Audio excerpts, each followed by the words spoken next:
তারিখে মানুষ যত ভালো আমল করতে পারবে, যার কারণে বিদ্বানগণ এই পথে চলে গেছেন যে জুলহিজ্জার 10 তারিখ রমজানের শেষের দশকের চেয়ে উত্তম। বলি কিভাবে উত্তম হয়? এই জন্য যে রমজানের শেষ দশকে একটা জিনিস আছে, তা হলো লাইলাতুল কদর। আর জুলহিজ্জার প্রথম দশকে 3টে জিনিস আছে। 1 কুরবানি, বিশাল ব্যাপার। 2 হজ, 3 আরাফা। জুলহিজ্জার 10 তারিখে 3টে কাজ বড় বড় আছে, যেটা ভিন্ন ভিন্ন জান্নাতের বড় বড় মাধ্যম, যার কারণে এই 10 দিন উত্তম বেশি। তো এই 10 দিনের ইবাদত আল্লাহর কাছে সবচেয়ে বেশি উত্তম অন্য যে কোনো দিনের চেয়ে। তাহলে আমরা জুলহিজ্জার 10 তারিখ পর্যন্ত কি আমল করতে পারি? তাতে একাধিক দিন বলা হয়েছে। তার 1 নম্বর আমল হলো সিয়াম। জুলহিজ্জার 1 তারিখ থেকে 9 তারিখ পর্যন্ত একটানা সিয়াম থাকাতে অভ্যাসী হতে হবে। জুলহিজ্জার 2 নম্বর উত্তম আমল হিসেবে বলা হয়েছে দান, সাদাকা, দান, যেটা একাধিক দিন বলেছি, আজকের জন্য নতুন ভাবে বলার প্রয়োজন করে না। তবু এতটুক যে রাসূল সাল্লাল্লাহু আলাইহি সাল্লাম যখন ঈদের মাঠে গিয়ে মহিলাদের পাশ দিয়ে যাচ্ছিলেন, তখন বললেন, ইয়া মাসার নিসা তাসাদ্দাকনা ফাইন উরিতুকুন্না আকসারান নার। মহিলারা তোমরা দান করো, আমি তোমাদের অধিকাংশ দেখি জাহান্নামী। জাহান্নাম বলতে নারী আর নারী, জাহান্নামের অধিকাংশ মানুষই নারী। তো তোমরা দান করো মানে জাহান্নাম থেকে বাঁচার পথ, একবারে সরাসরি পথ। দান করো বেঁচে যাওয়া। তোমরা তো জাহান্নামের অধিকাংশ মানুষই নারী, তোমরাই বাঁচবা কিভাবে? দান করো। আর আল্লাহ রাসূল যখন ওই কথাটা বললেন যে বিচারের মাঠে মানুষ আল্লাহর মুখামুখি কথা বলবে, তখন কোনো দোভাষী থাকবে না, তখন কোনো অন্তরাল থাকবে না। ডান দিকে দেখবে সব কর্ম দেখবে, বাম দিকে দেখবে সব কর্ম দেখবে, সামনের দিকে দেখবে জাহান্নাম দেখবে। তখন আল্লাহ রাসূল বললেন, ফাত্তাকুন নারা ওয়ালাউ বিশিক্কি তামারাতিন। পৃথিবীর মানুষ, তোমরা জাহান্নাম থেকে বাঁচো। খেজুরের বীজের উপর যে একটা সাদা সামান্যতম ছাল থাকে, সামান্যতম একটা সাদা ছাল থাকে, ওই ছালের সম পরিমাণ হলেও দান করে জাহান্নাম থেকে বাঁচো। তাহলে বোঝা গেল যে সরাসরি জাহান্নাম থেকে বাঁচার পথ দান, সেটা কম হোক আর বেশি হোক, ফিসরাই ও জাররাই, সচ্ছল অসচ্ছল, সচ্ছল অসচ্ছল, সচ্ছল অবস্থায় অসচ্ছল অবস্থায়, যার যা কুলাই। কারো কুলাই 10 লাখ, কারো কুলাই 10,000, কারো কুলাই 10 টাকা, কারো কুলাই একটা কয়েন, যেভাবে হোক না কেন তার বুঝ অনুপাতে। এটাও বুখারীর হাদিস, আগেরটাও বুখারীর হাদিস, বুখারী মুসলিম। মানে বাঁচো জাহান্নাম থেকে এইভাবে। তো জুলহিজ্জার 1 থেকে 10 পর্যন্ত, 13 পর্যন্ত 2 নম্বর কাজ হলো দান। জুলহিজ্জার 1 থেকে নিয়ে 10 পর্যন্ত 3 নম্বর কাজ হলো জিকির, যেটা এই আল্লাহু আকবার, সুবহানাল্লাহ, আলহামদুলিল্লাহ। জুলহিজ্জার 1 থেকে নিয়ে 10 পর্যন্ত, 13 পর্যন্ত 5 নম্বর কাজ হলো ইস্তেগফার। এই কয়েকটার সমন্বয়ে আল্লাহকে ডাকা হবে জুলহিজ্জার 1 থেকে নিয়ে 13 পর্যন্ত।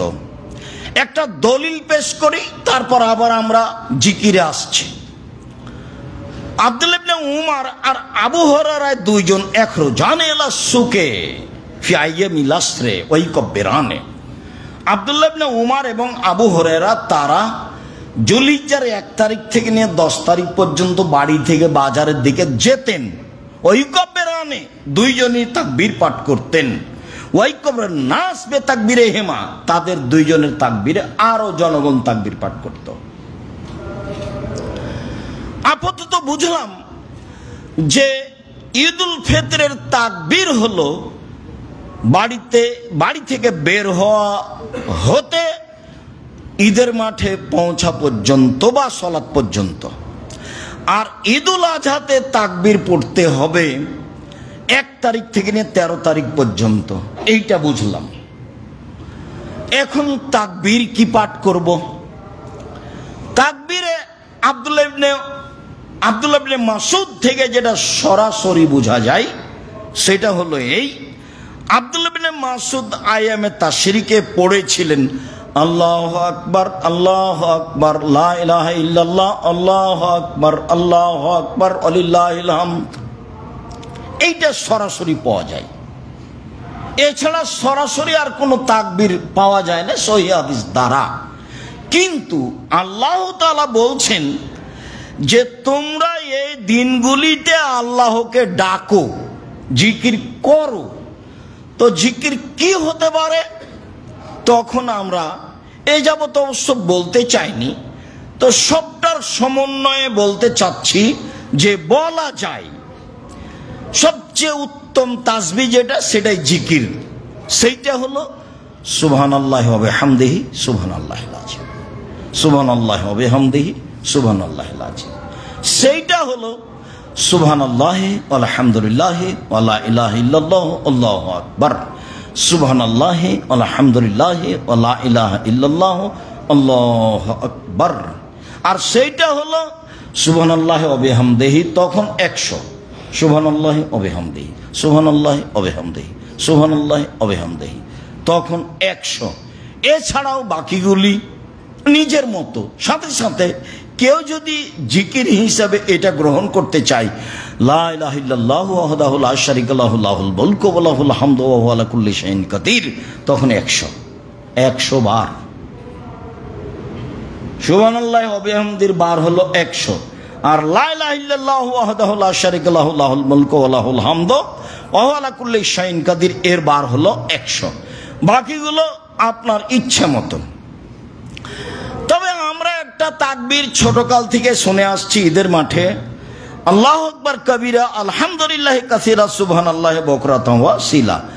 আমি এটা সরাসরি হাদিস দ্বারা প্রমাণ করতে পারিনি, তবে মুসলিম গ্রন্থে যেটা এসেছে দীর্ঘদিনের তদন্তে সেটা এসেছে এইভাবে, আল্লাহু আকবার কবীরা আল্লাহু আকবার কবীরা আল্লাহু আকবার কবীরা আলহামদুলিল্লাহি কাসীরা আলহামদুলিল্লাহি কাসীরা আলহামদুলিল্লাহি কাসীরা সুবহানাল্লাহি বুকরাতান ওয়া আসীলা ও সুবহানাল্লাহি বুকরাতান ওয়া আসীলা। এটা এসেছে মুসলিম।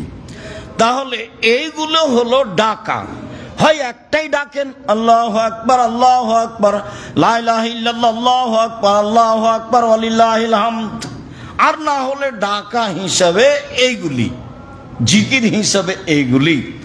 আর ইস্তেগফার ধরলে তো একাধিক দিন বলা আছে আস্তাগফিরুল্লাহ ওয়া আতুবু ইলাইহি, আস্তাগফিরুল্লাহাল্লাযী লা ইলাহা ইল্লা হুয়াল হাইয়ুল কাইয়্যুম ওয়া আতুবু ইলাইহি, রাব্বিগফিরলি ওয়া তুব আলাইয়া ইন্নাকা আনতাত তাওয়াবুল গাফুর। তারপর সাইদুল ইস্তিগফার আল্লাহুম্মা আনতা রাব্বি লা ইলাহা ইল্লা আনতা খালাকতানি ওয়া আনা আবদুকা ওয়া আনা লা আহদিকা ওয়া আদিকা মাসতাতাতু আউযু বিকা মিন শাররি মা সানাতু আবু আলাকা বিনি'মাতিকা আলাইয়া ওয়া বিযামবি ফাগফিরলি ফাইন্নাহু লা ইয়াগফিরু যুনুবা ইল্লা আনতা। আমরা ঈদকে লক্ষ্য করে তাকবীর অবগত হচ্ছিলাম। এইভাবেই আমাদের তাকবীর পড়তে হবে ভবিষ্যতে সময় আসলে। আল্লাহ তৌফিক দান করুক। আল্লাহুম্মা সাল্লি আলা।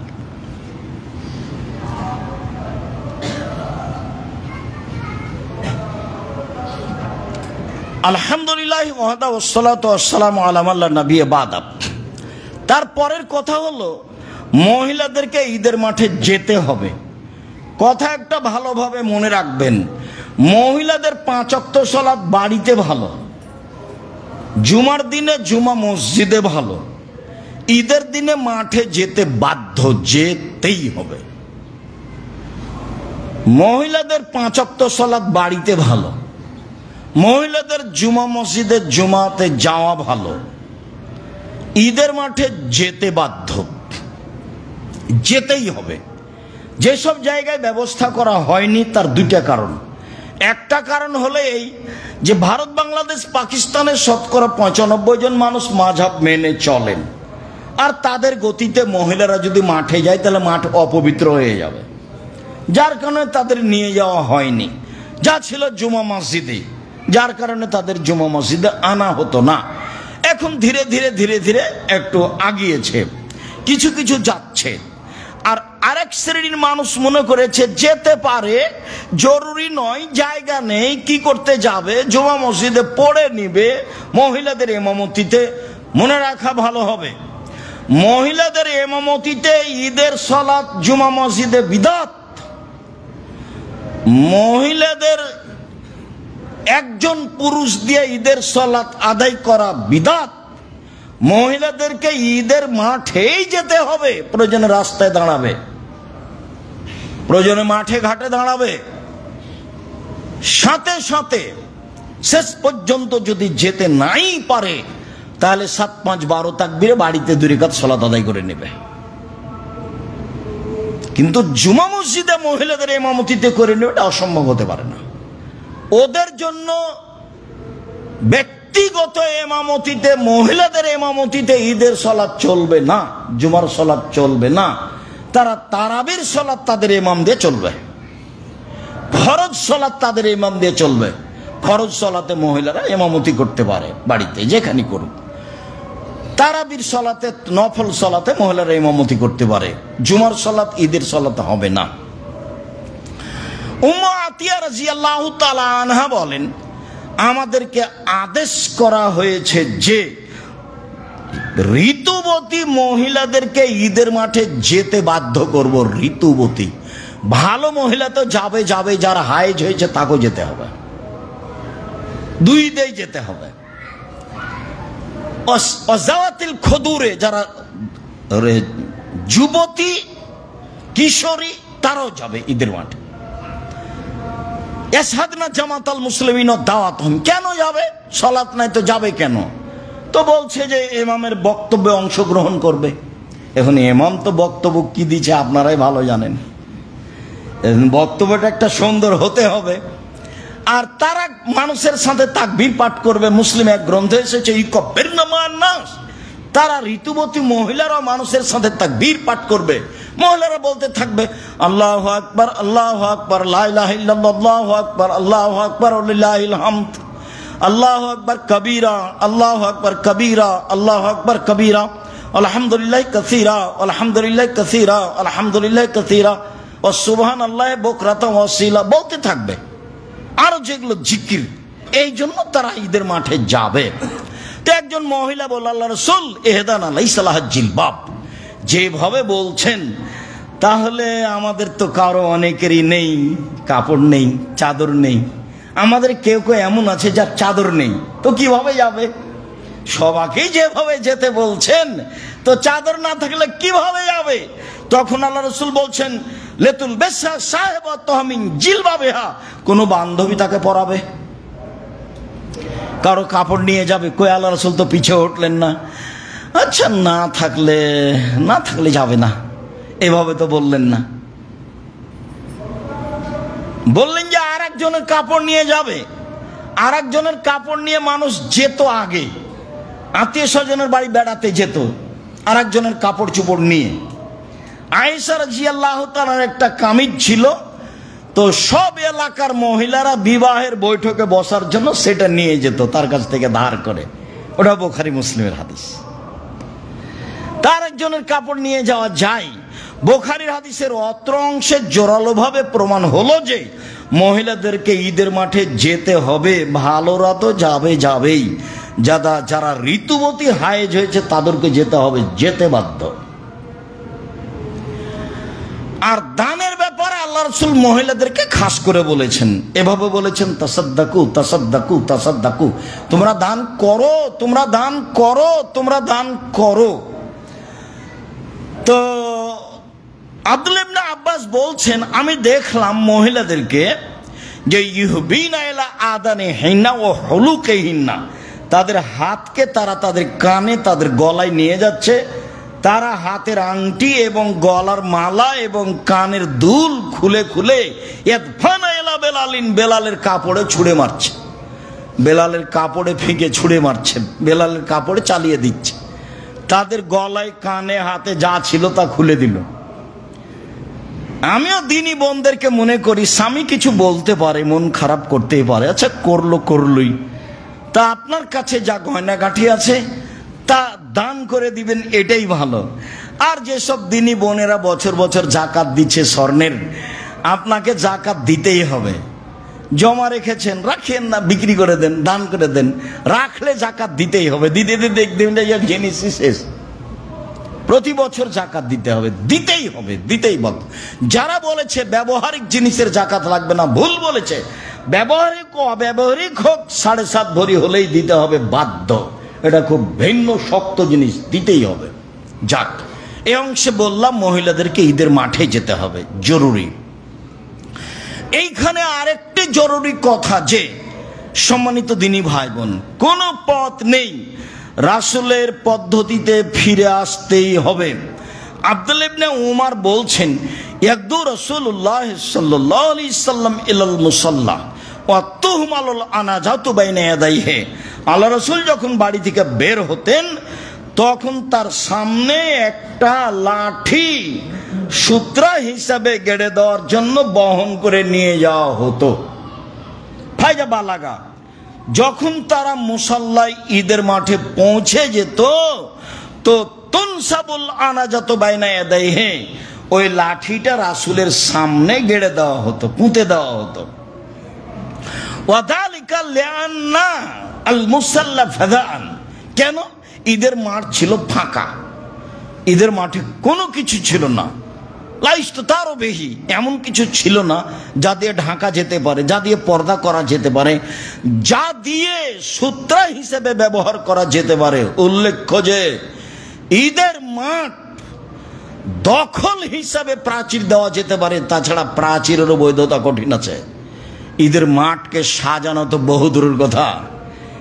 রামাজানের আগে থেকে ঢাকা ঈদের মাঠ সাজানো হচ্ছে আপনাদের চোখের সামনে।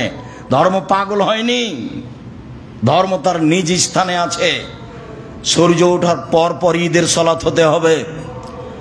এক মাঠে 3বার 4বার ঈদের সালাত হলে সুন্নাত কোথায় চলে গেছে বিদায় নিয়ে? শুনুন সম্মানিত দিনী ভাই বোন, যারা এখানে উপস্থিত আছি, যারা অনলাইনে অবগত হব, আমি সকল দিনী ভাই বোনকে বলছি, ঈদের মাঠ সাজানো যাবে না। ঈদের মাঠ বাসর ঘর নয়।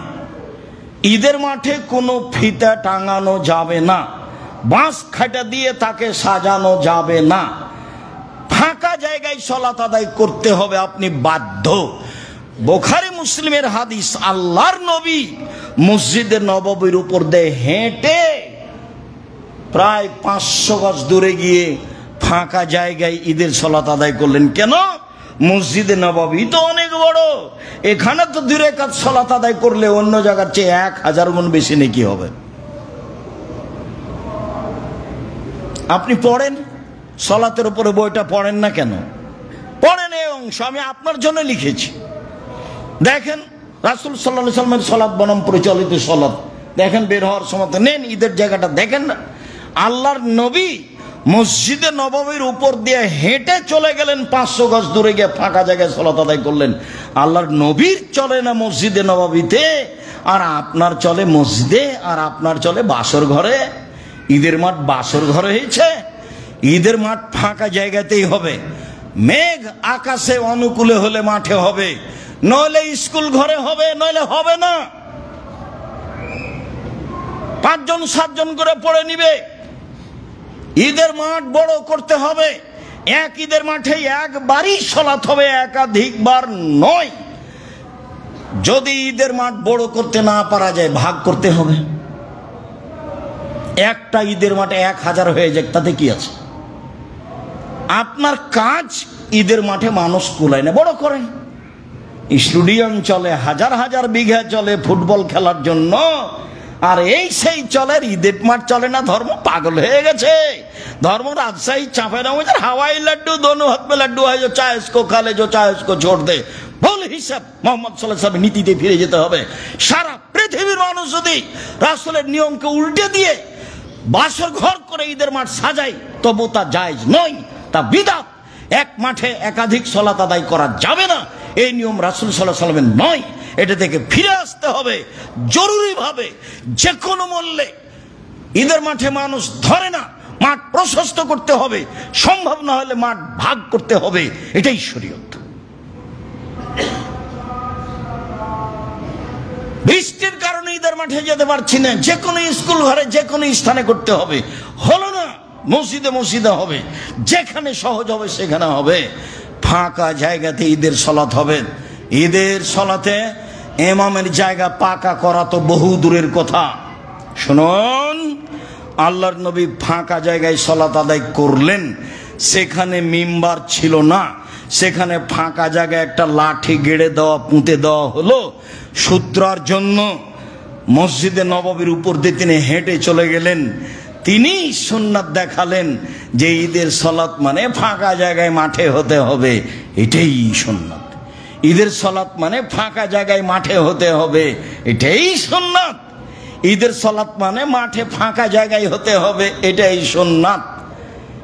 এক ঈদের মাঠে একবারই সালাত হবে, সূর্য ওঠার পর পরে সালাত আদায় করতে হবে, বুখারীর হাদিস। দেখেন আপনি, বই পুস্তকে লেখা আছে। সম্মানিত দিনী ভাই বোন, এবার চলেন আলোচনার শেষে চলে আসি। যেটার কথা আংশিক বলেছি, আব্দুল্লাহ ইবনে উমর বলেন, আল্লাহর নবী খেজুর ফেতরা দিলেন 1 সা, জব দিলেন 1 সা, দিতে বললেন দাস দাসীকে, দিতে বললেন স্বাধীন পুরুষ নারীকে, দিতে বললেন ছোট বড় সবাকেই। ঈদের মাঠে ফজরের সালাত পর্যন্ত সময় যার জন্ম তারও ফেতরা দিতে হবে, ভিক্ষুকও ফেতরা দিতে হবে। যারা ঈদের মাঠে যাওয়ার পূর্বে বা ফজরের সালাতের পূর্বে জন্ম নিয়েছে তারও ফেতরা দিতে হবে। কেউ কেউ বলতে চেয়েছেন যে মাগরিবের পর্যন্ত, মাগরিবের টাইম পর্যন্ত যারা জন্ম নিয়েছে তাদের ফেতরা দিতে হবে, ফজরের সালাত পর্যন্ত যারা জন্ম নিয়েছে তাদের ফেতরা দিতে হবে। 1 সা ফেতরা দিতে হবে, দাস দাসীকে দিতে হবে। দাসী দিয়ে শুরু, দাস দিয়ে শুরু ইসলাম, অবাক হবেন আপনি। স্বাধীন মানুষের কথা পরে এসেছে, দাস দা দিয়ে শুরু হয়েছে। ফেতরা সবাকেই দিতে হবে, ভিক্ষুককে দিতে হবে। ভিক্ষা করে নিয়ে এসে ফেতরা সাজাবে, নইলে মানুষের কাছ থেকে সাহায্য নিয়ে ফেতরা সাজাবে, ফেতরা দিতেই হবে।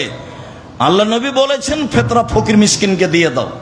আমাদের দেশে মাদ্রাসাতে নিচ্ছে, আমি সরাসরি না বলতে পারি না, তবে পছন্দনীয় হলো ফকির মিসকিন। ফকির মিসকিন ফেতরা দিবেন কাকে? ফকির মিসকিনকে দিবেন।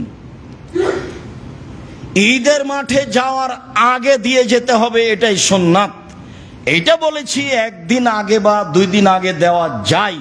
আব্দুল্লাহ ইবনে উমর থেকে 15 রমজানের তো প্রশ্নই আসে না, 20 রমজানের তো প্রশ্নই আসে না, 27 রমজানে ফেতরা বের করার তো কোনো প্রশ্নই আসে না।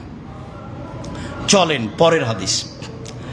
আবু সাঈদ খুদরি রাদিয়াল্লাহু তাআলা আনহু বলেন, আল্লাহর নবী ফেতরা দেওয়ার জন্য আদেশ করলেন 1 সা খাদ্য, 2 1 সা খেজুর, 3 1 সা গম, 4 1 সা পনির, 6 1 সা কিশমিশ।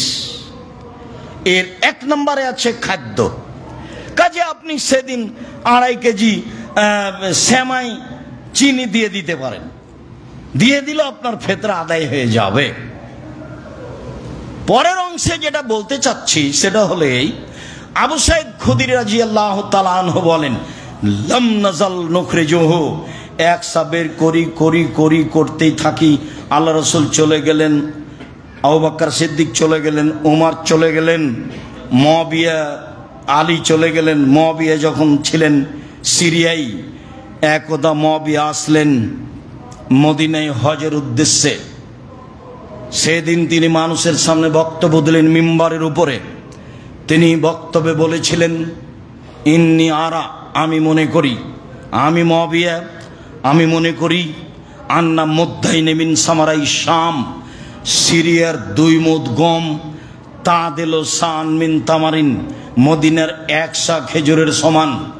আমি মনে করি, মুয়াবিয়া বলছেন, আমি মনে করি মুআবিয়া রাদিয়াল্লাহু তাআলা আনহু মিম্বরে উঠে বক্তব্যে জনগণের সামনে বলেন, আমি মনে করি সিরিয়ার অর্ধশা গম মদিনার একশা খেজুরের সমান মূল্যে।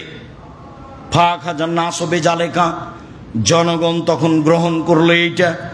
আচ্ছা ঠিক আছে, আমরা গম দিলে অর্ধশা দিব, যেহেতু গম দামি। সব কিছুই চলে আসলো অর্ধশা মূল্য হিসাবে। আবু সাঈদ খুদরি রাদিয়াল্লাহু তাআলা আনহু বলেন, অম্মানা, তবে আমি আখরজহু কামা কুনতু আখরজু ইলান নবী ফি আহাদিন নবী সাল্লাল্লাহু আলাইহি ওয়াসাল্লাম, আমি আবু সাঈদ খুদরি একসা বের করব যা রাসূলের যুগে করতাম, মাইস তো যতদিন বেঁচে থাকবো আমি করবই। কারা রাজুলুল কওম, জনগণের একজন বলল, কেন? মুদ্দাইন মিন সামারা ইসলাম, সিরিয়ার 2 মুদ অর্ধশা গম হলেই চলবে। মুআবিয়া রাদিয়াল্লাহু তাআলা বলেছেন, এটা হবে না। তখন আবু সাঈদ খুদরি বলছেন, না, তিলকা কিমাতু মুআবিয়া, এটা মুআবিয়ার মূল্য হিসাব, লাক বালোহা, আমি তা কখনো গ্রহণ করব না। ওলা আমাল বিহা, আমি তা কখনো মানব না। আমি আবু সাঈদ খুদরি মুআবিয়ার এই মূল্য হিসাব কখনো গ্রহণ করব না। আমি আবু সাঈদ খুদরি মুআবিয়ার এই মূল্য হিসাব কখনো আমল করব না। মূল্য হিসাব মানি না, মূল্য হিসাব আমলও করি না, জোরালো ঘোষণা দিলেন আবু সাঈদ খুদরি রাদিয়াল্লাহু তাআলা আনহু। আল্লাহর নবী কোনোদিন বলেননি অর্ধশায়ের কথা, আবু বকর সিদ্দিক কোনোদিন বলেননি অর্ধশায়ের কথা, উমর কোনোদিন বলেননি অর্ধশায়ের কথা, উসমান কোনোদিন বলেননি অর্ধশায়ের কথা, আলী রাদিয়াল্লাহু তাআলা আনহু তারা কোনোদিন বলেননি অর্ধশায়ের কথা। মুআবিয়া রাদিয়াল্লাহু তাআলা আনহু বললেন অর্ধশায়ের কথা। আবু সাঈদ খুদরি রাদিয়াল্লাহু তাআলা আনহু তার জোরালো ভয়ে প্রত্যাখ্যান করলেন। আপনাকে বলছি, রাসূলেরটা আপনাকে ভালো লাগে না কেন? সব ছেড়ে দিলাম, এদিক থাক, রাসূলেরটা আপনাকে কেন ভালো লাগে না? এর পরের কথা হলো এই যে শাহ হলো সৌদি আরবের 100 সমান 2.5 কেজি, শাহ হলো ইরাকের 100 সমান 3.5 কেজি। তো 3.5 কেজির অর্ধেক 1.25 সের, 1.25 সেরের মূল্য যা, তা হলো আপনার ফেতরা। ভারত, বাংলাদেশ, পাকিস্তানের শতকরা 95 জনের মাথা পিছু ফেতরা হলো 1.25 সের গমের মূল্য, যার জন্য এত কম।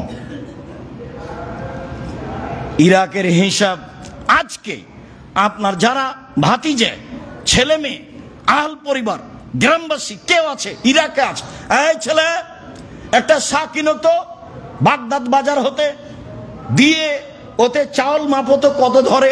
শাহ বুঝেন কি? শাহ হলো পাতিল, পাত্র। চাঁপাইনবাবগঞ্জের ভাষাতে আড়ি, কাঠা, শেয়ার, বুঝেন কি না? এভাবে মাপতেন।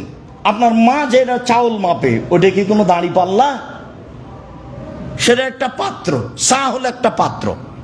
মদিনায় যারা আছে তাদেরকে এখন বলেন, মদিনা থেকে একটা শাহ কিনে চাউল দাও তো, দিয়ে চাউলটা মাপো তো, দাঁড়ি পাল্লায় কত হয়, 2.5 কেজি হবে বা 19-20। ইরাকেরটা মাপেন 3.5 হবে বা 19-20। রাসূলেরটা ভালো লাগে না কেন? আপনি আমার দিনী ভাই, আপনার দিনী বোন, অর্ধেকে গেলেন ঘুরে ঘুরে, আবার ইরাকে চলে গেলেন পরিমাপে। হজে যেতে হয় মদিনায়, আপনাকে আমি দুর্বল দৃষ্টিতে দেখিনি। আপনি আমার দিনী ভাই, আপনি আমার দিনী বোন, রাসূল সাল্লাল্লাহু আলাইহি ওয়াসাল্লামের পদ্ধতিতে ফিরে আসেন, ভালো হবে। আমি আমার পদ্ধতির কথা বলিনি, আমি সাহাবী তাবেঈর পদ্ধতির কথা বলিনি। আমি বলছি রাসূল সাল্লাল্লাহু আলাইহি ওয়াসাল্লামের পদ্ধতিতে ফিরে আসেন, ভালো হবে। উল্লেখ্য যে শস্য দিয়েই ফিতরা আদায় করতে হবে, মূল্য দিয়ে ফিতরা আদায় হবে না। আব্দুর রাজ্জাক সাহেব, শস্য কেউ নেয় না যে, ফেলে দেন। যেখানে আবর্জনা ফেলেন সেখানে ফেলে দিবেন। ফেলে যদি খারাপ লাগে তো জামিয়া সালাফে পাঠিয়ে দিন, নাহলে এখানে নিয়ে আসছেন। 519 জন অসহায় এতিম আছে, ওরা কি খাওয়াই দিব? 519 জন এতিম অসহায়, 2-1টা কয় টাকা কয় সের আপনার ফেতরা বের হয়। কেন আপনি পিছে হটছেন? হটবেন কেন? বলে আমার ফেতরা নিবে না, টাকা ছাড়া তো দিব না। দুনিয়া মায়েরা খাইছি নাকি? দুনিয়া ছোট নাকি? যেখানে সহজ হবে সেখানে যাব। আমার মনে হচ্ছিল যে করোনা আমি মানি না, সারা বাংলাদেশে মনে হচ্ছিল আমি একাই মানি না, তবু তো আমি বেঁচে আছি। করোনা আমি মানি না, তখন থেকে বলে এসেছি, এখনো বলছি, করোনা আমি মানি না। পৃথিবীর সৃষ্টির 50,000 বছর পূর্বে আমার ভাগ্যে যদি করোনা লেখা থাকে, আর আমি যদি পাথরের ভিতরে ঢুকে থাকি, করোনা আমাকে ধরবেই, এভাবে আমি ভাগ্য বিশ্বাস করি। যদি আমার নামে করোনা না লেখা হয়ে থাকে, যার করোনা হয়েছে তার গায়ের সাথে যদি আমি গাও লাগিয়ে থাকি, বাকি জীবন তবু আমাকে করোনা ধরবে না। আমি এইভাবে ভাগ্যকে বিশ্বাস করি। এটাই তাকদীর, এই বিশ্বাসে দিন কাটাই। সম্মানিত দিনী ভাই বোন, এর 19-20 করতে রাজি নই, এইভাবেই মরতে রাজি। এইভাবে কয়েকদিন বাঁচতে প্রস্তুত, মরতে প্রস্তুত, বিকল্প পথে যেতে রাজি নই। যা হবে হবে, যা লাভ যা লস তাতে আসে যায় না। সম্মানিত দিনী ভাই বোন, ফেতরা শস্যই দিতে হবে, ফেতরা শস্যই দিতে হবে। কে নিবে কে নিবে না এটা আমার ভাববার বিষয় নেই। সব কাজ চলে সমাজ ছাড়া, ফেতরা চলে না সমাজ ছাড়া। বাড়িঘর বানাই কেউ কাউকে বুঝে না, বন্ধু বান্ধব ডেকে নিয়ে আসে, ফেতরার সময় সমাজ লাগে। সমাজ যদি ফেতরা শস্য দিয়ে চলে ভালো, সমাজ যদি ফেতরা শস্য দিয়ে না চলে আমি আমারটা করব। সম্মানিত দিনী ভাই বোন, আমি আপনাদের সামনে কয়েকটা বিষয় আলোচনা করছিলাম। তার 1 নম্বর আলোচনা করছিলাম জিকির। অবশ্যই বুঝাতে সক্ষম হয়েছি বলে আমার মনে হচ্ছে যে ঈদুল ফিতরের জিকির কখন আরম্ভ হবে এবং কখন শেষ হবে। আমরা এটাও বুঝতে সক্ষম হয়েছি বলে আমার মনে হচ্ছে আলহামদুলিল্লাহ যে ঈদুল আজহাতে জিকির কখন চালু হবে আর কখন শেষ হবে। 1 তারিখ থেকে চালু হবে, 13 তারিখ আসরের পরে গিয়ে শেষ হবে, যার আইয়ামে তাশরিকের পরে। এরপরে বলছিলাম মহিলাদেরকে ঈদের মাঠে যেতেই হবে, যেতেই হবে। তারপরে বলছিলাম ঈদের সালাত খোলা মাঠে আদায় করতে হবে, আপনি আর আমি বাধ্য। ঈদের মাঠ বাসর ঘর করে সাজানো যাবে না। টাকা আছে সেই জন্য এত বাঁশ খাটাতে সাজাতে হবে। ভিক্ষুক নাই দেশে, ভিক্ষুক তো পায়ে পায়ে বাড়ি খাচ্ছে। একটু গাড়ি দাঁড়ালে 10 জন দৌড়িয়ে আসে, সেখানে টাকা দিতে পারেন না? ওখানে কেন? সেখানে টাকা দেন। ভিক্ষুকের তো অভাব নেই এদেশে। খোলা মাঠেই সালাত আদায় করতে হবে, আপনি আমি বাধ্য, কারো ব্যক্তিগত কথা চলে না।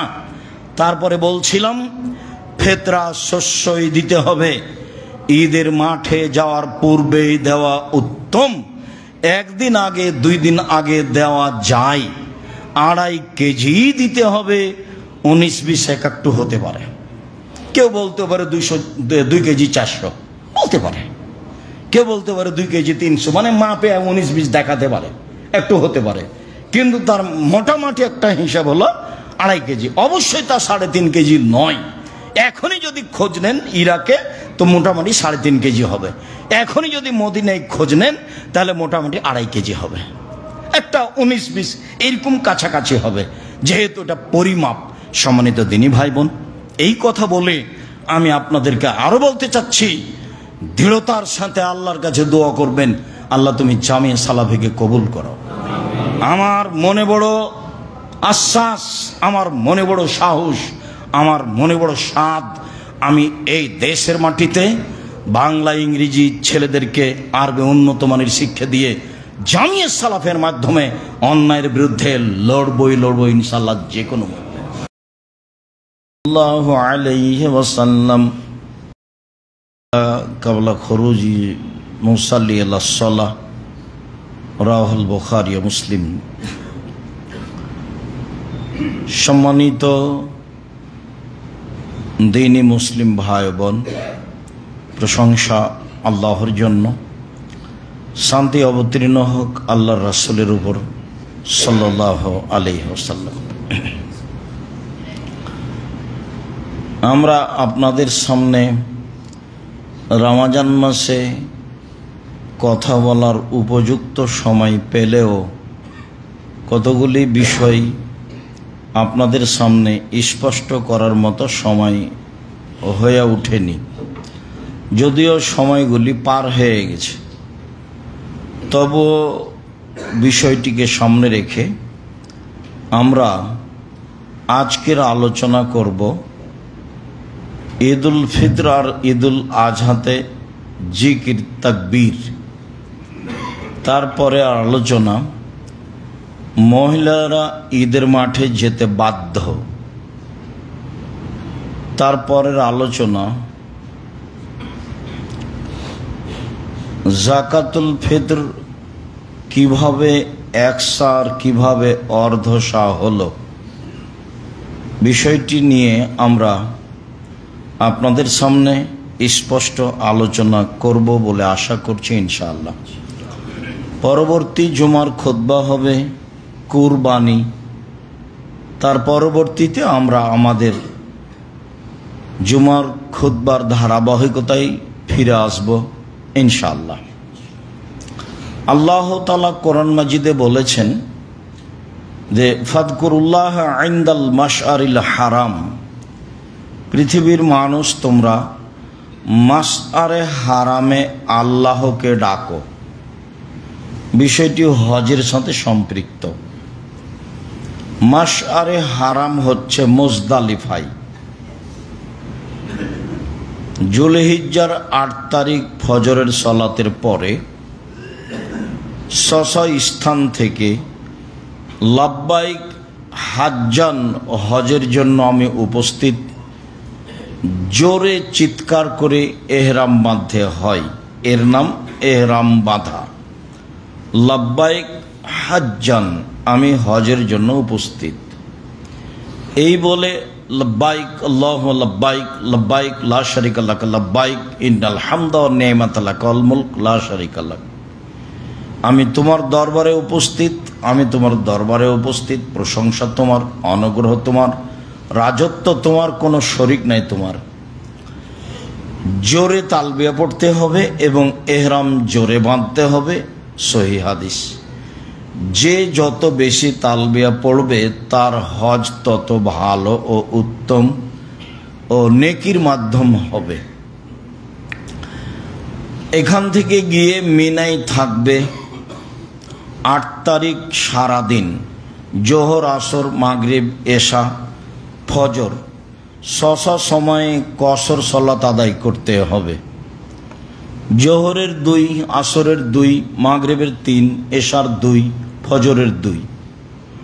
মাগরিবের 3, এশার 2, ফজরের 2। স্থানে কসর ও পূর্ণ পড়তে হবে। যা পূর্ণ পূর্ণই, যা কসর কসর। মিনাতে ফজরের সালাত আদায় করতে হবে। আগে মিনা ত্যাগ করার কোনো সুযোগ নাই, যদিও আলেমেরা নিয়ে যায়, মুআল্লিমেরা নিয়ে যায়। ফজরের সালাত আদায় করে আরাফার মাঠে যেতে হবে। আরাফার মাঠে কোনো ইবাদত নেই। আরাফার মাঠে ইবাদত লব্বাইক আল্লাহুম্মা লব্বাইক লব্বাইক লা শারীকা লাক লব্বাইক ইন্নাল হামদা ওয়ান নি'মাতা লাকাল মুলক লা শারীকা লাক। এছাড়াও আরাফার মাঠে একটি দোয়া আছে, যে ব্যাপারে রাসূল সাল্লাল্লাহু আলাইহি সাল্লাম বলেছেন খায়রুদ দুআ দুআ ইয়াউমে আরাফা। সবচেয়ে উত্তম দোয়া হলো আরাফার দিনের দোয়া। সবচেয়ে উত্তম যা আমার পূর্বের সব নবী বলেছেন, যা আমি বলেছি, তা হলো লা ইলাহা ইল্লাল্লাহু ওয়াহদাহু লা শারীকা লাহু লাহুল মুলকু ওয়া লাহুল হামদু ওয়া হুয়া আলা কুল্লি শাইইন কাদির।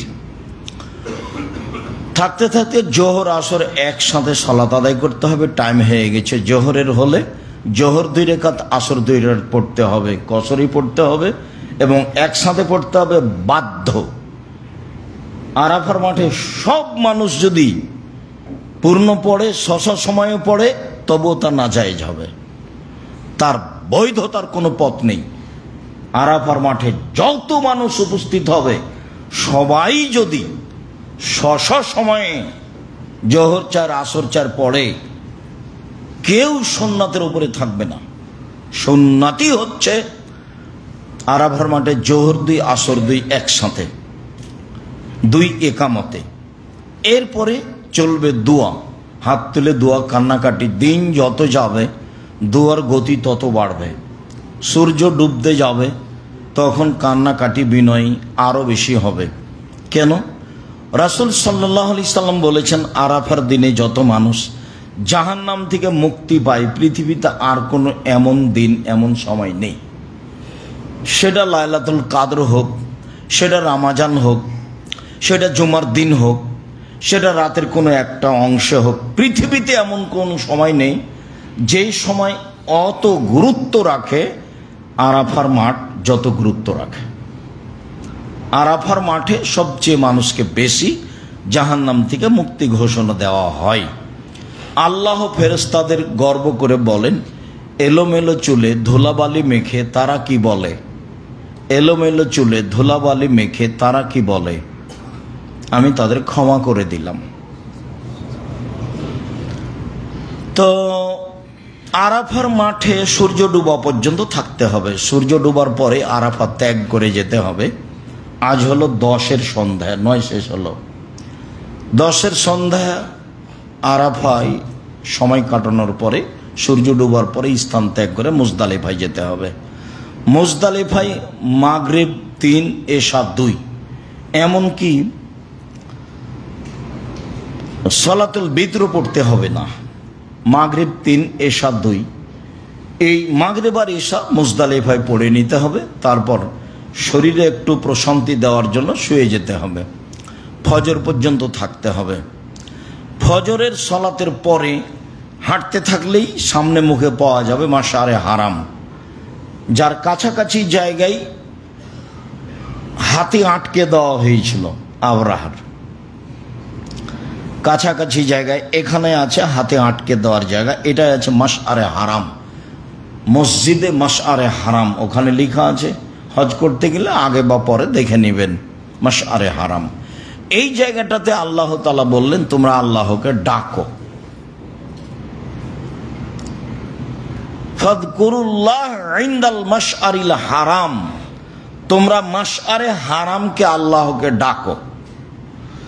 তো বাকি আলোচনার প্রয়োজন নেই, হজের যেদিন আলোচনা হবে সেদিন হবে ইনশাআল্লাহ। তবে আমি একটু কথা আসলে বলে ফেলি।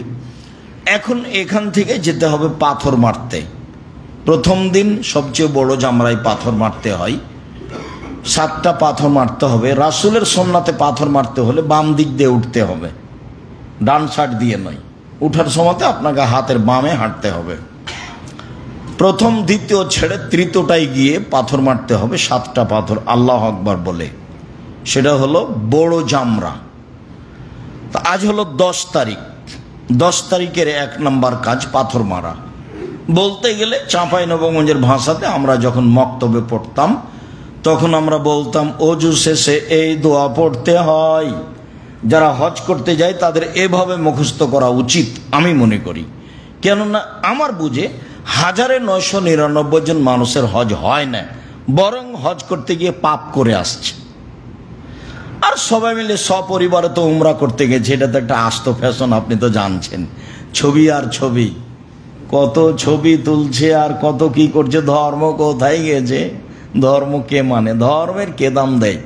ধর্ম তো একটা নিয়মের নাম। নিয়ম তো কঠিন জিনিস, নিয়ম কঠিন জিনিস। ধর্ম একটা নিয়মের নাম। নির্ধারিত দিনে, নির্ধারিত স্থানে, নির্ধারিত নিয়মে এক বিশেষ ইবাদতের নাম হজ।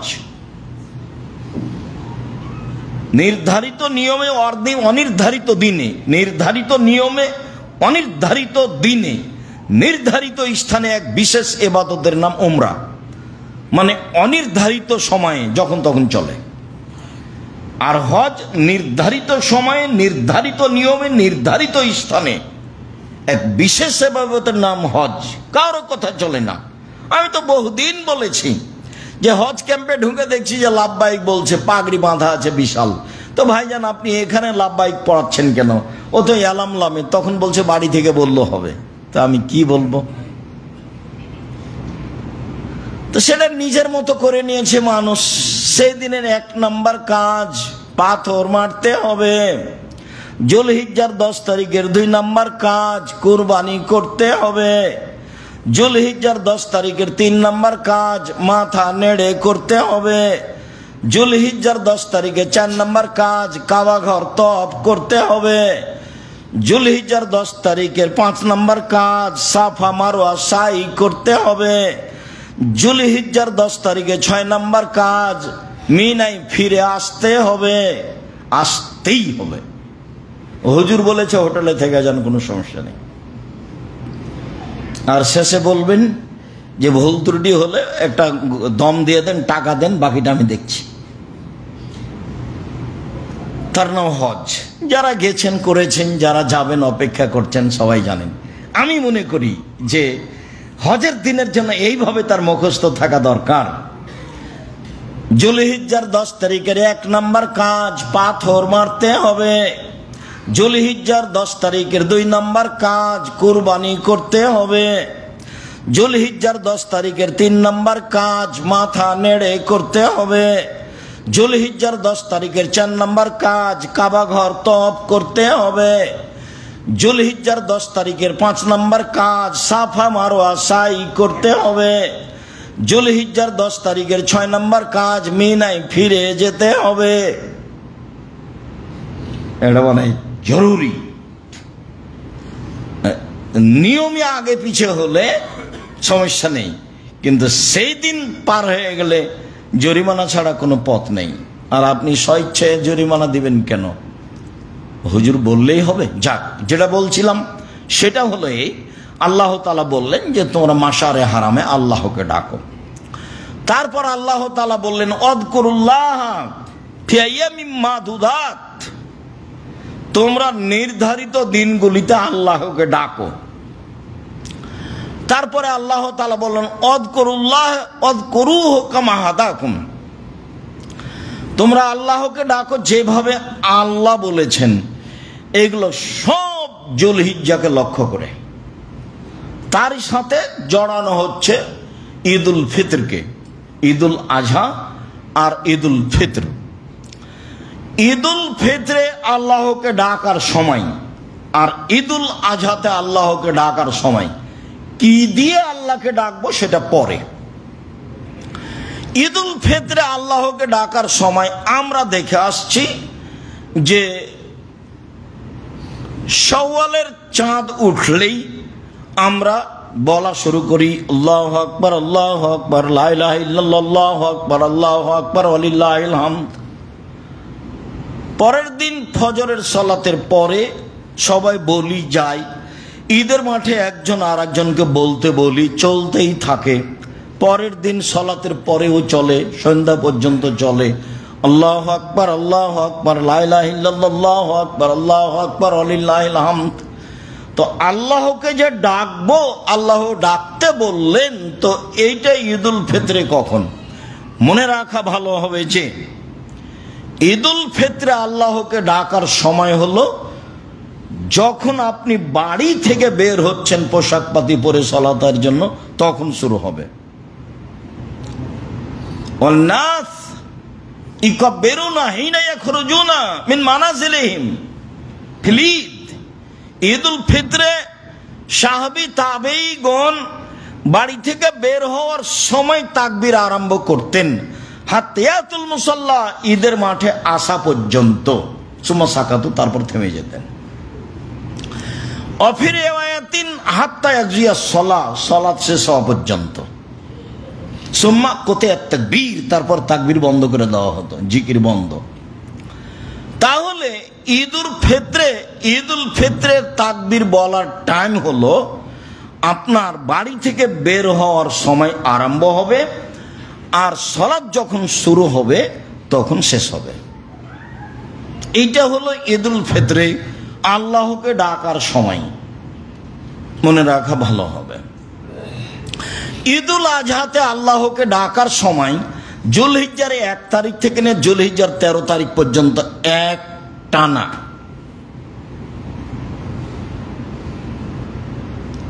রাসূল সাল্লাল্লাহু আলাইহি সাল্লাম বলেছিলেন যে জুলহিজ্জার 10 তারিখ পর্যন্ত আমল আল্লাহর কাছে যত প্রিয়, পৃথিবীতে আর কোনো দিনের আমল তত প্রিয় নয়।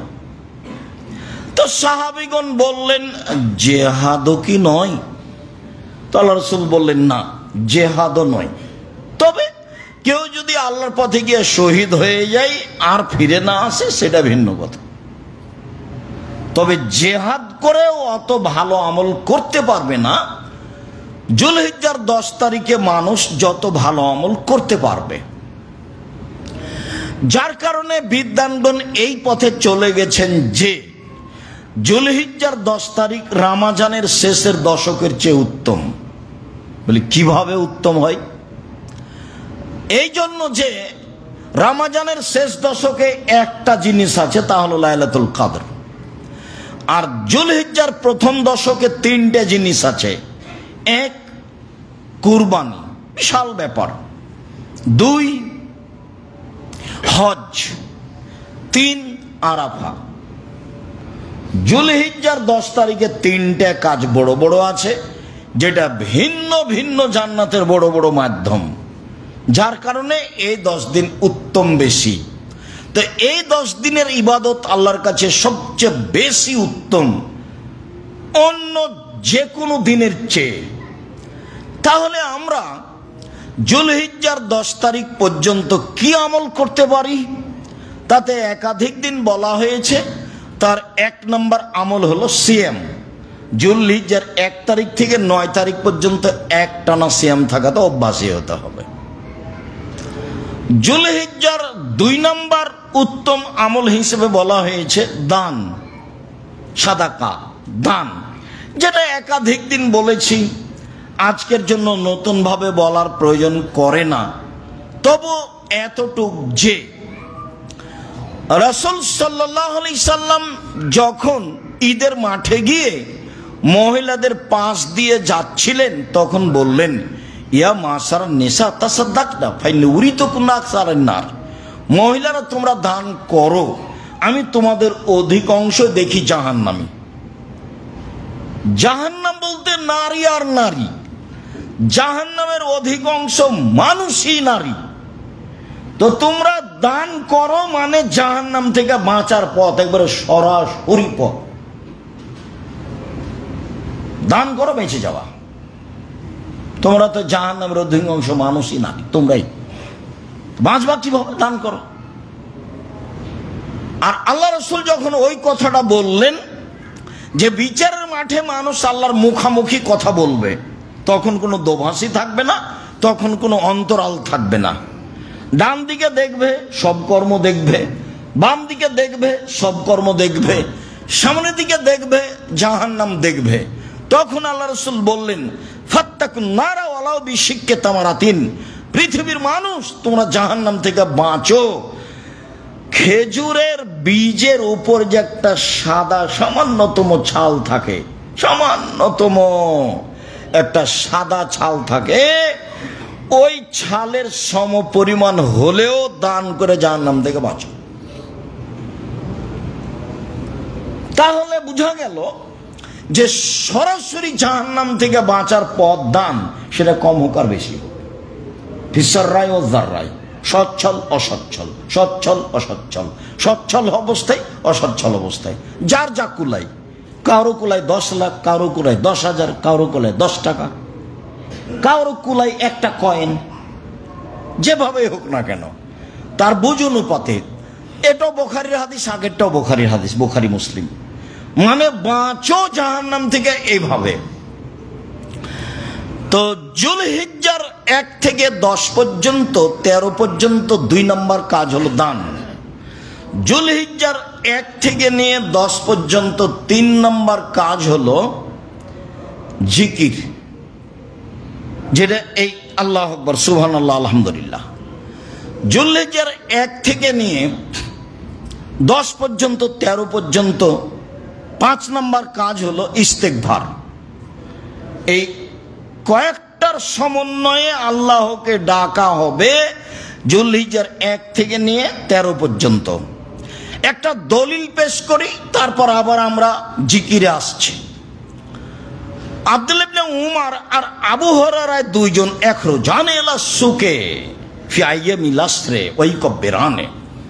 আব্দুল্লাহ ইবনে উমর এবং আবু হুরায়রা তারা জুলহিজ্জার 1 তারিখ থেকে নিয়ে 10 তারিখ পর্যন্ত বাড়ি থেকে বাজারের দিকে যেতেন।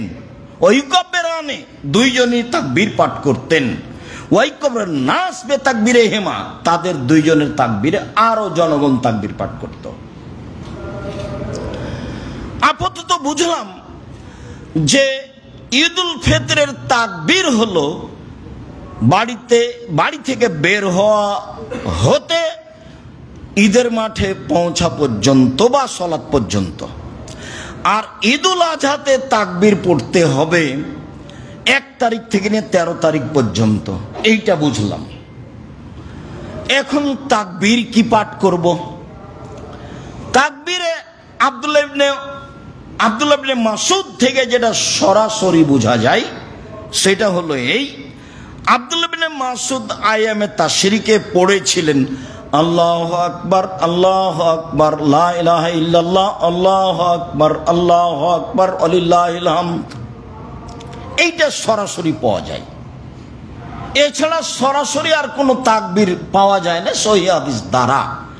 কিন্তু আল্লাহ তাআলা বলছেন যে তোমরা এই দিনগুলিতে আল্লাহকে ডাকো, জিকির করো। তো জিকির কি হতে পারে? তখন আমরা এই যাবত অবশ্য বলতে চাইনি, তো সবটার সমন্বয়ে বলতে চাচ্ছি যে বলা যায় সবচেয়ে উত্তম তাসবিহ যেটা, সেটাই জিকির। সেইটা হলো সুবহানাল্লাহি ওয়া বিহামদিহি সুবহানাল্লাহিল আযীম, সুবহানাল্লাহি ওয়া বিহামদিহি সুবহানাল্লাহিল আযীম।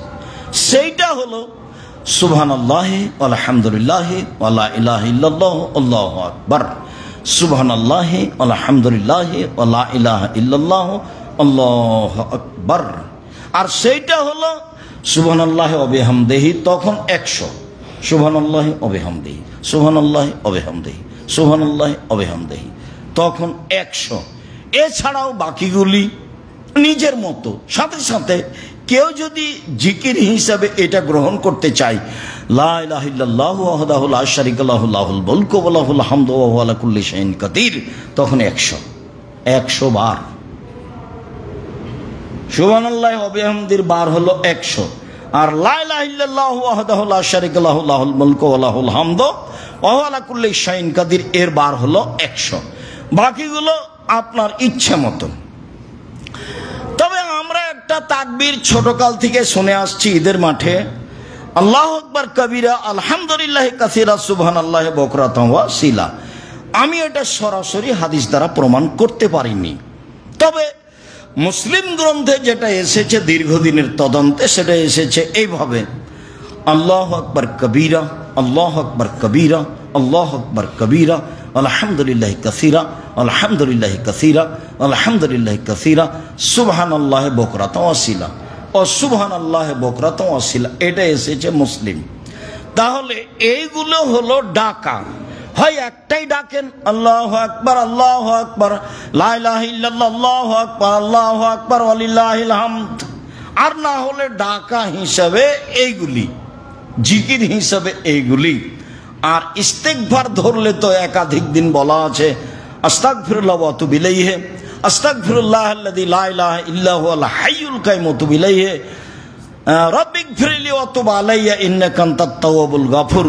তারপর সাইদুল ইস্তিগফার, আল্লাহুম্মা আনতা রাব্বি লা ইলাহা ইল্লা আনতা খালাকতানি ওয়া আনা আবদুকা ওয়া আলা আহদিকা ওয়া আদিকা মাসতাতাতু আউযু বিকা মিন শাররি মা সানাতু আবু আলাকা বিনি'মাতিকা আলাইয়া ওয়া বিযামবি ফাগফিরলি ফাইন্নাহু লা ইয়াগফিরুয যুনুবা ইল্লা আনতা। আমরা ঈদকে লক্ষ্য করে তাকবীর অবগত হচ্ছিলাম, এইভাবেই আমাদের তাকবীর পড়তে হবে ভবিষ্যতে সময় আসলে। আল্লাহ তৌফিক দান করুক। আল্লাহুম্মা সাল্লি আলা।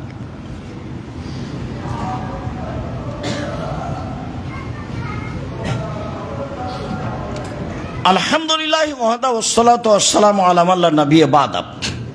তারপরের কথা হলো মহিলাদেরকে ঈদের মাঠে যেতে হবে। কথা একটা ভালোভাবে মনে রাখবেন, মহিলাদের 5 ওয়াক্ত সালাত বাড়িতে ভালো, জুমার দিনে জুমা মসজিদে ভালো, ঈদের দিনে মাঠে যেতে বাধ্য, যেতেই হবে। মহিলাদের 5 ওয়াক্ত সালাত বাড়িতে ভালো, মহিলাদের জুমা মসজিদে জুমাতে যাওয়া ভালো, ঈদের মাঠে যেতে বাধ্য, যেতেই হবে। যেসব জায়গায় ব্যবস্থা করা হয়নি তার দুইটা কারণ। একটা কারণ হলো এই যে ভারত, বাংলাদেশ, পাকিস্তানের শতকরা 95 জন মানুষ মাযহাব মেনে চলেন, আর তাদের গতিতে মহিলারা যদি মাঠে যায় তাহলে মাঠ অপবিত্র হয়ে যাবে, যার কারণে তাদের নিয়ে যাওয়া হয়নি। যা ছিল জুমা মসজিদে, যার কারণে তাদের জুমা মসজিদে আনা হতো না। এখন ধীরে ধীরে ধীরে ধীরে একটু আগিয়েছে, কিছু কিছু যাচ্ছে। আর আরেক শ্রেণীর মানুষ মনে করেছে যেতে পারে, জরুরি নয়, জায়গা নেই, কি করতে যাবে, জুমা মসজিদে পড়ে নিবে মহিলাদের ইমামতিতে। মনে রাখা ভালো হবে, মহিলাদের ইমামতিতে ঈদের সালাত জুমা মসজিদে বিদআত। মহিলাদের একজন পুরুষ দিয়ে ঈদের সালাত আদায় করা বিদআত। মহিলাদেরকে ঈদের মাঠেই যেতে হবে, প্রয়োজনে রাস্তায় দাঁড়াবে, প্রয়োজনে মাঠে ঘাটে দাঁড়াবে, সাথে সাথে শেষ পর্যন্ত যদি যেতে নাই পারে তাহলে 7, 5, 12 তাকবীরে বাড়িতে 2 রাকাত সালাত আদায় করে নেবে। কিন্তু জুমা মসজিদে মহিলাদের ইমামতিতে করে নেবে এটা অসম্ভব হতে পারে না।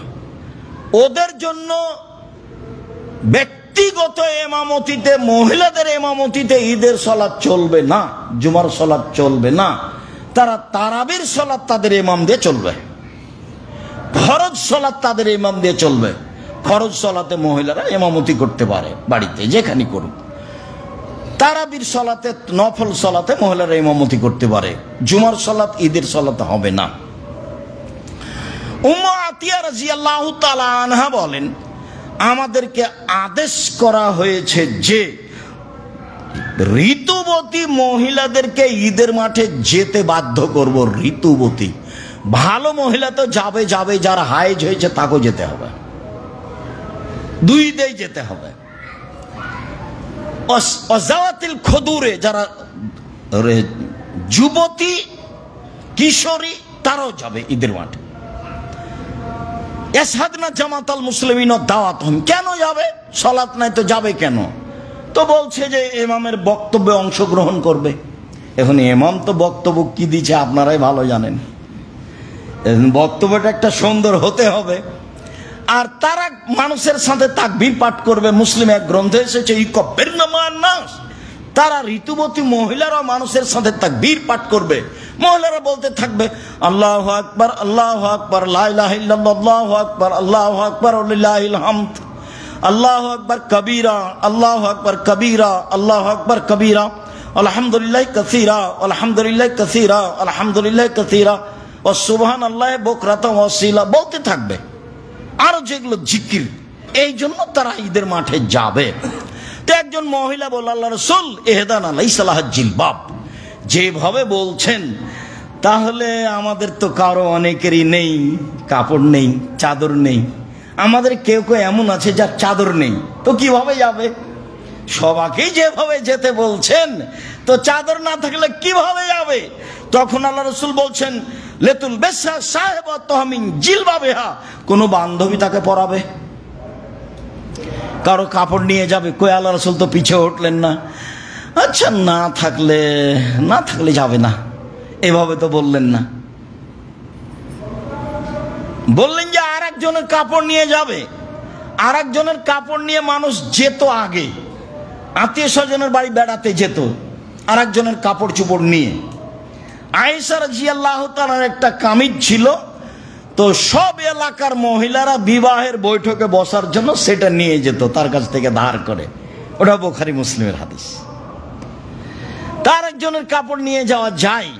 বুখারীর হাদিসের অত্র অংশে জোরালোভাবে প্রমাণ হলো যে মহিলাদেরকে ঈদের মাঠে যেতে হবে। ভালোরা তো যাবেই, যারা ঋতুবতী হায়েজ হয়েছে তাদেরকে যেতে হবে, যেতে বাধ্য।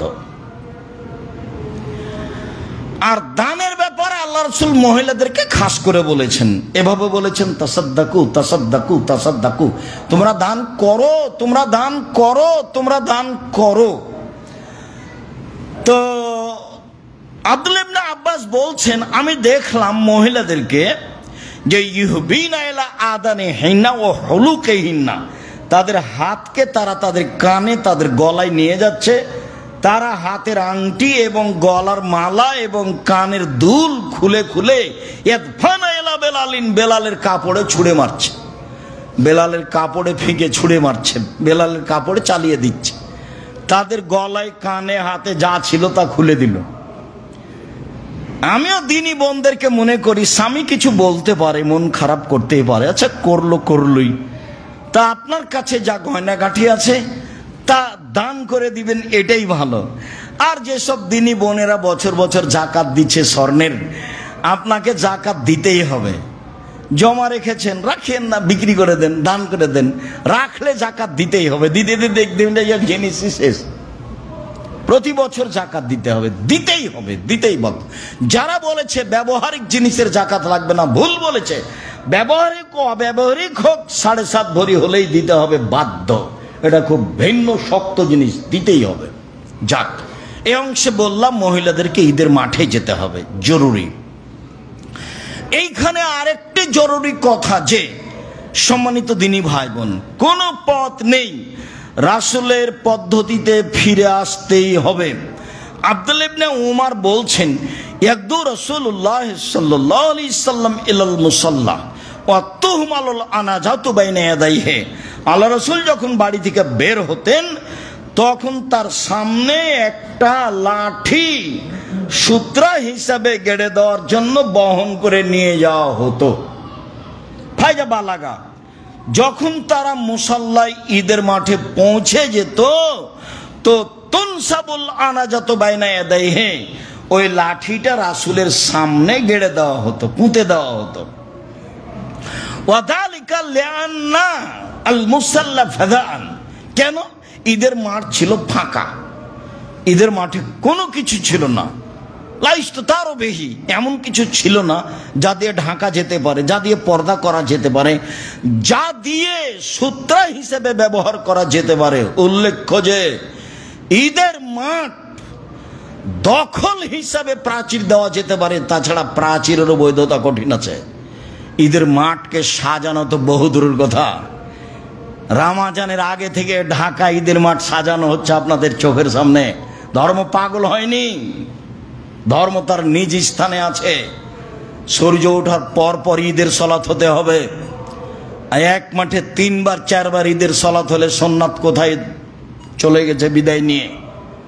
শুনুন সম্মানিত দিনী ভাই বোন, যারা এখানে উপস্থিত আছি, যারা অনলাইনে অবগত হব, আমি সকল দিনী ভাই বোনকে বলছি, ঈদের মাঠ সাজানো যাবে না। ঈদের মাঠ বাসর ঘর নয়। ঈদের মাঠে কোনো ফিতা টাঙানো যাবে না, বাঁশ খাটা দিয়ে তাকে সাজানো যাবে না। ফাঁকা জায়গায় সালাত আদায় করতে হবে, আপনি বাধ্য। বুখারী মুসলিমের হাদিস, আল্লাহর নবী মসজিদে নববীর উপর দিয়ে হেঁটে প্রায় 500 গজ দূরে গিয়ে ফাঁকা জায়গায় ঈদের সালাত আদায় করলেন। কেন? মসজিদে নববী তো অনেক বড়, এখানে তো 2 রাকাত সালাত আদায় করলে অন্য জায়গার চেয়ে 1000 গুণ বেশি নেকি হবে। আপনি পড়েন, সালাতের উপরে বইটা পড়েন না কেন? পড়েন, এই অংশ আমি আপনার জন্য লিখেছি। দেখেন রাসূল সাল্লাল্লাহু আলাইহি ওয়াসাল্লামের সালাত বনাম প্রচলিত সালাত দেখেন, বের হওয়ার সময় নেন ঈদের জায়গাটা দেখেন না। আল্লাহর নবী মসজিদে নববীর উপর দিয়ে হেঁটে চলে গেলেন, 500 গজ দূরে গিয়ে ফাঁকা জায়গায় সালাত আদায় করলেন। আল্লাহর নবীর চলে না মসজিদে নববীতে, আর আপনার চলে মসজিদে, আর আপনার চলে বাসর ঘরে। ঈদের মাঠ বাসর ঘরে হয়েছে, ঈদের মাঠ ফাঁকা জায়গাতেই হবে। মেঘ আকাশে অনুকূলে হলে মাঠে হবে, নইলে স্কুল ঘরে হবে, নইলে হবে না। 5 জন 7 জন করে পড়ে নিবে। ঈদের মাঠ বড় করতে হবে। এক ঈদের মাঠে একবারই সালাত হবে, একাধিকবার নয়। যদি ঈদের মাঠ বড় করতে না পারা যায়, ভাগ করতে হবে। একটা ঈদের মাঠে 1000 হয়ে যাক, তাতে কি আছে? আপনার কাজ ঈদের মাঠে মানুষ কুলায় না, বড় করেন। স্টেডিয়াম চলে, হাজার হাজার বিঘা চলে ফুটবল খেলার জন্য, আর এই সেই চলে, ঈদের মাঠ চলে না। ধর্ম পাগল হয়ে গেছে। धर्म राजशाही चापे हवाई लड्डू दोनों हाथ में लड्डू है, जो चाहे इसको खा ले, जो चाहे उसको छोड़ दे। ভুল হিসাব। মুহাম্মদ সাল্লাল্লাহু আলাইহি ওয়াসাল্লামের নীতিতে ফিরে যেতে হবে। সারা পৃথিবীর মানুষ যদি রাসূলের নিয়মকে উল্টে দিয়ে বাসর ঘর করে ঈদের মাঠ সাজায় তবু তা জায়েজ নয়, তা বিদআত। এক মাঠে একাধিক সালাত আদায় করা যাবে না, এই নিয়ম রাসূল সাল্লাল্লাহু আলাইহি ওয়াসাল্লামের নয়। এটা থেকে ফিরে আসতে হবে জরুরিভাবে, যে কোনো মূল্যে। ঈদের মাঠে মানুষ ধরে না, মাঠ প্রশস্ত করতে হবে, সম্ভব না হলে মাঠ ভাগ করতে হবে, এটাই শরীয়ত। বৃষ্টির কারণে ঈদের মাঠে যেতে পারছি না, যে কোনো স্কুল ঘরে যে কোনো স্থানে করতে হবে, হলো না মসজিদে মসজিদে হবে, যেখানে সহজ হবে সেখানে হবে। ফাঁকা জায়গাতে ঈদের সালাত হবে।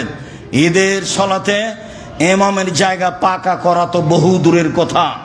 শুনুন, আল্লাহর নবী ফাঁকা জায়গায় সালাত আদায় করলেন, সেখানে মিম্বার ছিল না, সেখানে ফাঁকা জায়গায় একটা লাঠি গেড়ে দেওয়া, পুঁতে দেওয়া হলো সূত্রার জন্য।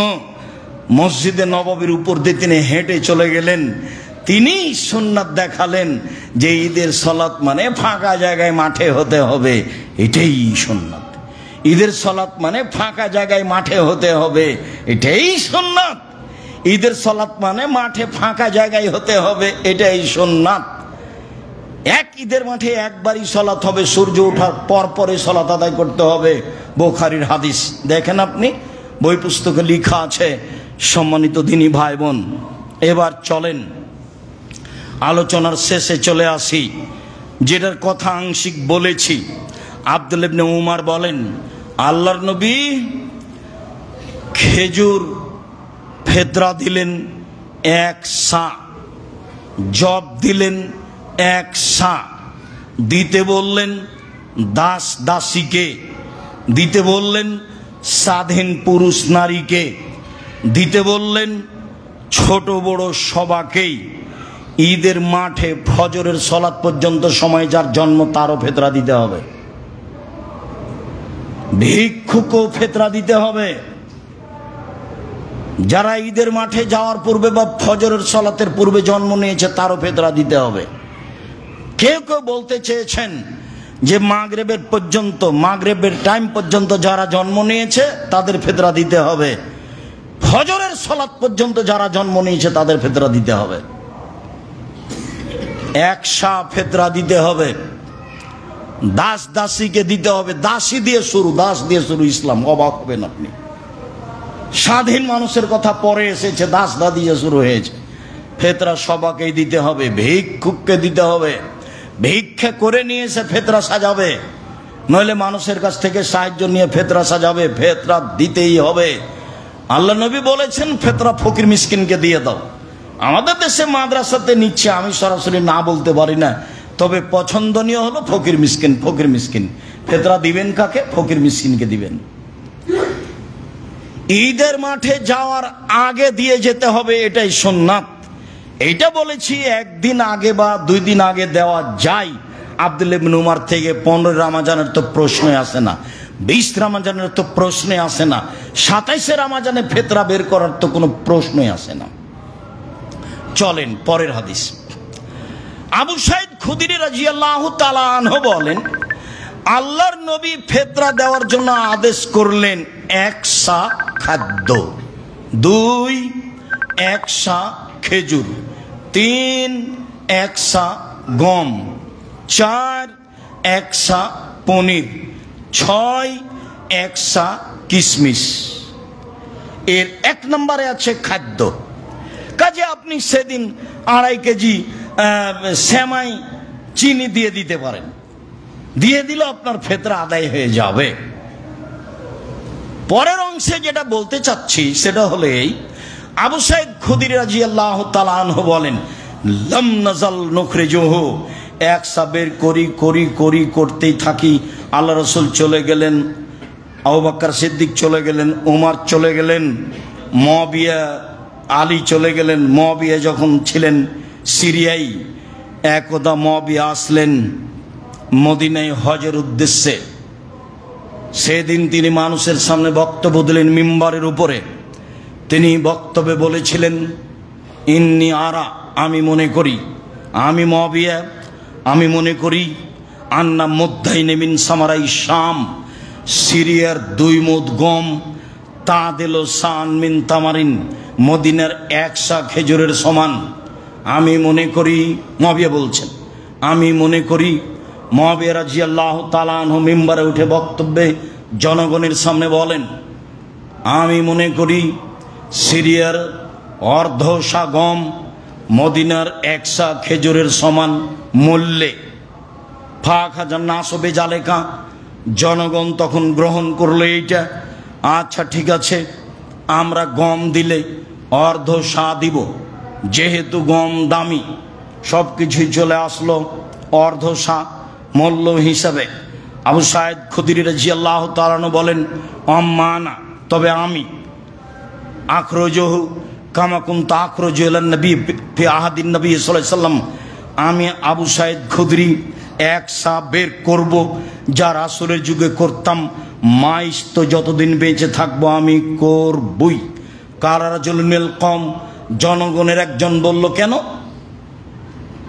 মুদ্দাইন মিন সামারাই শাম, সিরিয়ার 2 মুদ অর্ধ সা গম হলেই চলবে। মুয়াবিয়া রাদিয়াল্লাহু তাআলা বলেছেন, এটা হবে না। তখন আবু সাঈদ খুদরি বলছেন, না, তিলকা কিমাতু মুয়াবিয়া, এটা মুয়াবিয়ার মূল্য হিসাব, লাক বালোহা, আমি তা কখনো গ্রহণ করব না। ওলা আমাল বিহা, আমি তা কখনো মানব না। আমি আবু সাঈদ খুদরি মুয়াবিয়ার এই মূল্য হিসাব কখনো গ্রহণ করব না। আমি আবু সাঈদ খুদরি মুয়াবিয়ার এই মূল্য হিসাব কখনো আমল করব না।